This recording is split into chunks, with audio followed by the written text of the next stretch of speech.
Each time someone is baptized, the whole church body gathered also makes vows. One of the things we promise is to be a community of love and forgiveness. Each day we must choose between letting the difficult things about life create resentment in us or allowing the work of forgiveness to make way for love. Our Song of Justice this week was written as a response to a modern-day act of forgiveness by the Emmanuel AME Church in Charleston, South Carolina, after the tragic shooting of their Bible study group. We are reminded in this song of the power of Jesus' forgiveness, even on the cross.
They also led 2 other criminals to be executed with Jesus. When they arrived at the place called the Skull, they crucified him along with the criminals, one on his right and the other on his left. Jesus said, "Father, forgive them, for they don't know what they're doing." They drew lots as a way of dividing up his clothing. The people were standing around watching, but the leaders sneered at him, saying, "He saved others. Let him save himself if he really is the Christ sent from God, the chosen one." The soldiers also mocked him. They came up to him, offering him sour wine and saying, "If you really are the King of the Jews, save yourself." Above his head was a notice of the formal charge against him. It read, "This is the King of the Jews." One of the criminals hanging next to Jesus insulted him. "Aren't you the Christ? Save yourself and us." Responding, the other criminal spoke harshly to him. "Don't you fear God, seeing that you've been sentenced to die? We are rightly condemned, for we are receiving the appropriate sentence for what we did. But this man has done nothing wrong." Then he said, "Jesus, remember me when you come into your kingdom." Jesus replied, "I assure you that today you will be with me in paradise."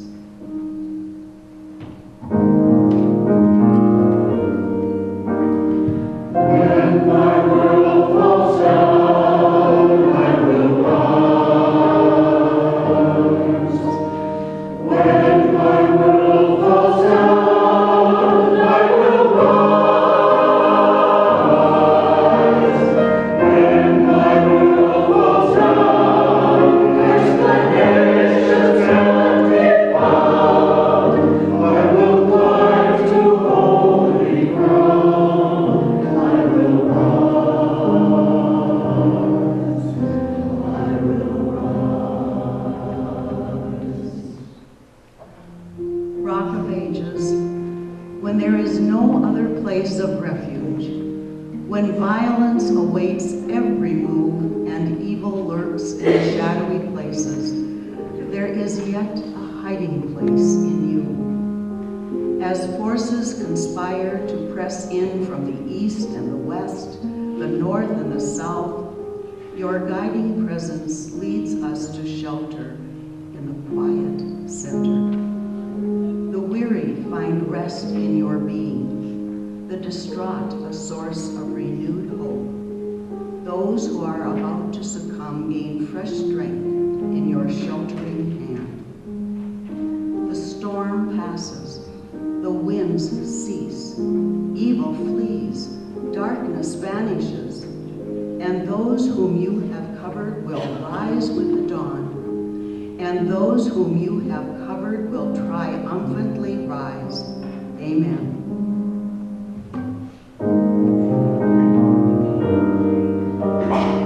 In the midst of pain, I choose love. In the midst of pain, I choose love. In the midst of pain, sorrow falling down like rain, I will wait the sun again. I choose love.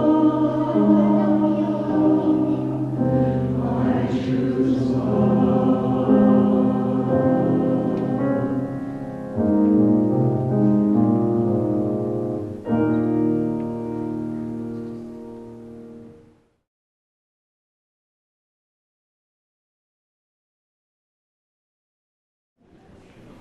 So as we continue on in our Lenten service, this morning we talk about choosing love.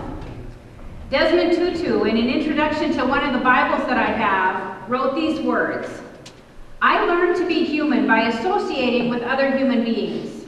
We are, according to the Bible, made for family. We're made for community. We are made for togetherness. We're made for friendship. We're made to live in a delicate network of interdependence, for we are made for completeness. I have gifts you don't have, and you have gifts that I don't have. We are made that way by design. We are made different so that we can know our need of one another, and this is a fundamental law of our being. The church is called to be many things.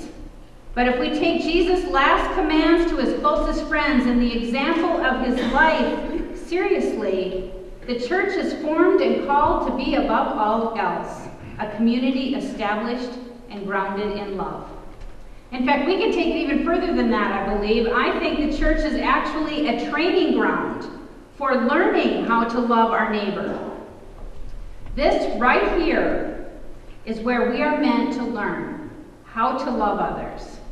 The community we are part of when we come together here is like love on training wheels, so that we are equipped when we go out from here to take that love out of the church and into the world. And I believe that has always been God's plan. In the culmination of Moses' last address to the people that he led out of slavery into a very new way of being, he said to the Israelites, God says, I have set before you life and death. Choose life. Now in this final sermon, we have to remember that Moses summed up the law of God, the entire law that filled books. The law of God, he said, is summed up. The path that leads to life is summed up, much the same as Jesus does many years later in two important commandments. Love God and love others. The whole history of Judaism and Christianity can be evaluated on how well we have followed those two commandments. Throughout the history of Israel and throughout the history of the church, this command to love God and to love others has proven rather difficult for us to faithfully live. Love is not easy. Love does not come naturally. I know it's natural for us to love our families, to love our friends, to love those who are in our lives in a very close way. But what about the people who just rub us the wrong way? What about the people who disagree with us on things that we're passionate about? What about people who see the world very differently from how we see the world? What about people who seem to have nothing at all in common with us? And what about the people who betray us or hurt us deeply? All of these things can be true of the people with whom we are in community right now, in this church, in any church. And we know this if we take the time to go beyond, hi, how are you, and peace be with you. If we enter into relationship with one another, these things come out. Because we are different, because we cannot always see our own blind spots, because we are human, in any community, we will inevitably experience misunderstanding, disagreements, conflicts, and even pain. And it is in those experiences, in those places, that we learn the deeper lessons about loving. How to love when it costs us something. Dietrich Bonhoeffer, in his book, The Cost of Discipleship, makes this wonderful distinction between cheap grace and costly grace. Cheap grace, he says, happens when we don't consider what it cost God to redeem us, when we accept the wonderful gift of forgiveness and go on our merry way without fully realizing or appreciating the cost of our redemption. Costly grace, on the other hand, has the power to completely transform us as we come to terms with the God who has chosen to love us to the point of death. So taking off on Bonhoeffer's ideas on grace, I wonder if we as the church should pay more attention to costly love. Because when we embrace costly love, the love that comes with a struggle, when we have to work at it, when we attempt the love that often includes forgiveness, then I think we really grow in our ability to follow these commandments. In the book of Hebrews, we have this somewhat surprising text from the 5th chapter. During the days on earth, Christ offered prayers and requests with loud cries and tears as his sacrifices to the one who was able to save him from death. He was heard because of his godly devotion. Now here's the verse that surprises people. Although he was a son, he learned obedience from what he suffered. And after he had been made perfect, he became the source of salvation for everyone who obeys him. Now this is a rather troubling text to a lot of people because it seems to imply that at some point Christ was imperfect, that he had to come to perfection. And I think part of that comes from our translation of that word perfect. That word is often translated perfect in our Bibles can also be translated as whole or completeness. Now consider, Christ lived on this earth as fully God and fully human. And part of being fully human, becoming completely human, includes learning to love, the same way that we all have to learn to love. My guess is that some and probably most of the suffering that Christ experienced, even outside of his passion, came from loving people. Loving the disciples who just so often didn't seem to get it or were slow to catch on to what he was doing. Loving the religious leaders who opposed him at every turn. Loving the people who needed so much from him all the time. My point is this: when we find ourselves at odds with people from within the church, I wonder if we shouldn't embrace those times. I think we should see those times as opportunities given for us to learn a little more about how to love well, to be made complete.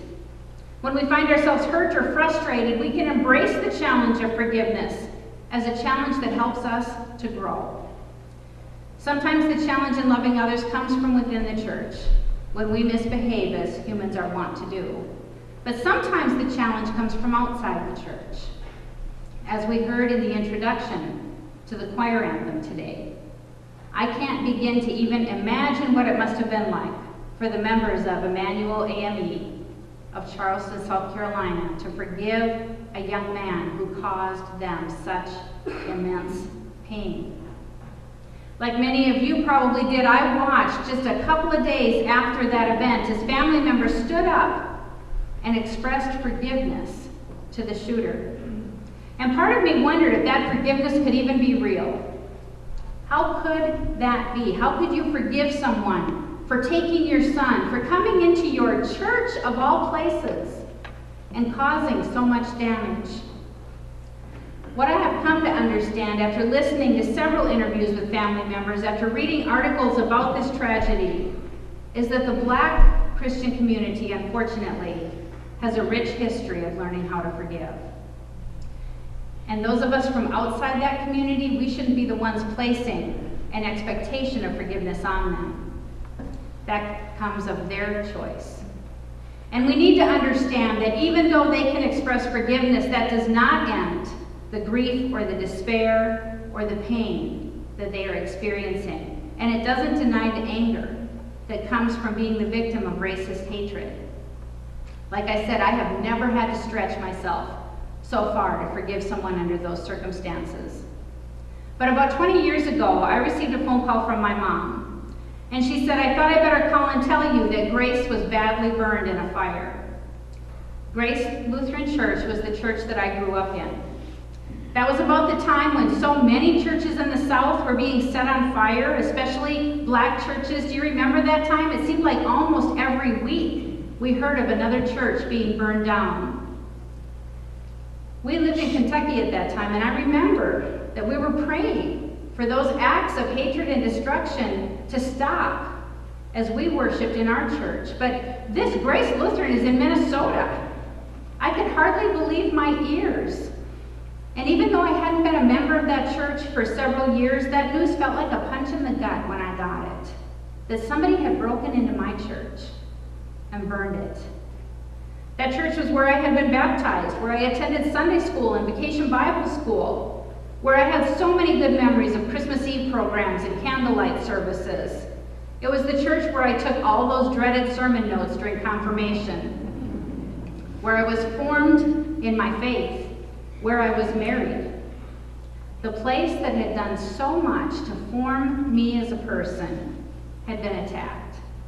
2 young boys, ages 10 and 12, broke into the church, into the office, and they piled all the papers they could get their hands on in a pile, and then they set it on fire.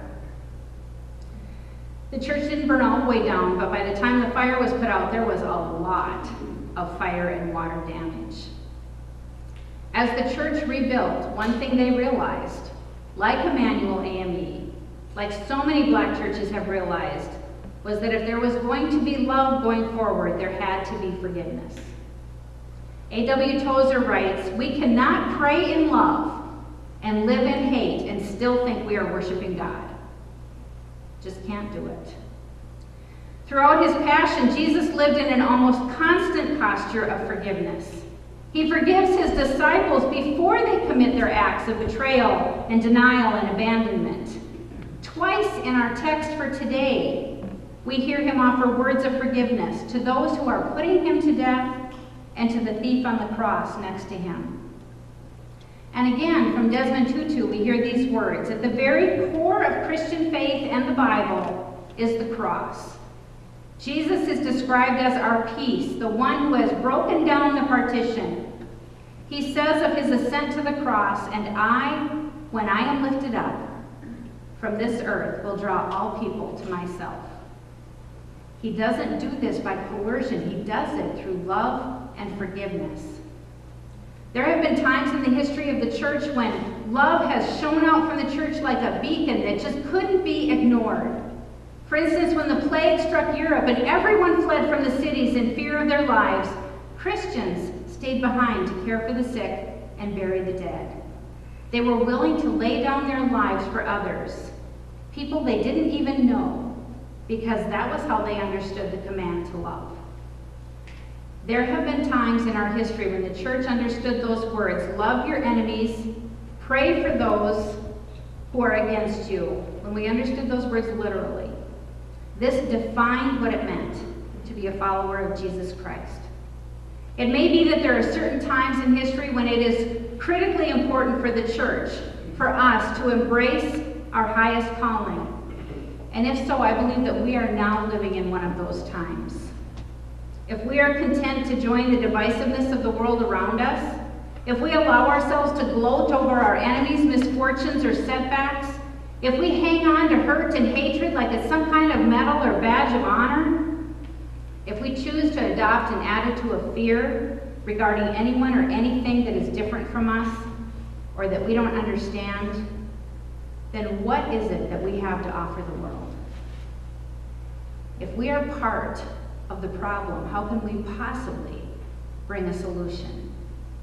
And of what use then are we to God? Where then is our witness? The mission of the church has always been to go into this broken world and spread the good news that unconditional love and forgiveness are found in Jesus Christ. How we are to do that has never changed, by being the love of Christ to God, to one another, and to the world. I began this message with a quote from Desmond Tutu, and I'd like to conclude it with another quote. He wrote, "It is possible to have a new kind of world, a world where there is more compassion, more gentleness, more caring, more laughter, more joy for all of God's creation, because that is God's dream. And God says, help me, help me, help me to realize my dream." Let us pray. Holy and loving God, you know us better than we know ourselves. You know how easy it is for us to live in fear, to hang on to our wounds, to want to hide in the shelter of your safety. Forgive us when we stop up our ears and when we turn our back on the voice that calls us to extend forgiveness, to respond with love over anything else. Help us to embrace this time of the world, to believe that you are at work even now, redeeming, saving, and healing. Inspire us and grant us courage to be part of that work. In Jesus' name, amen.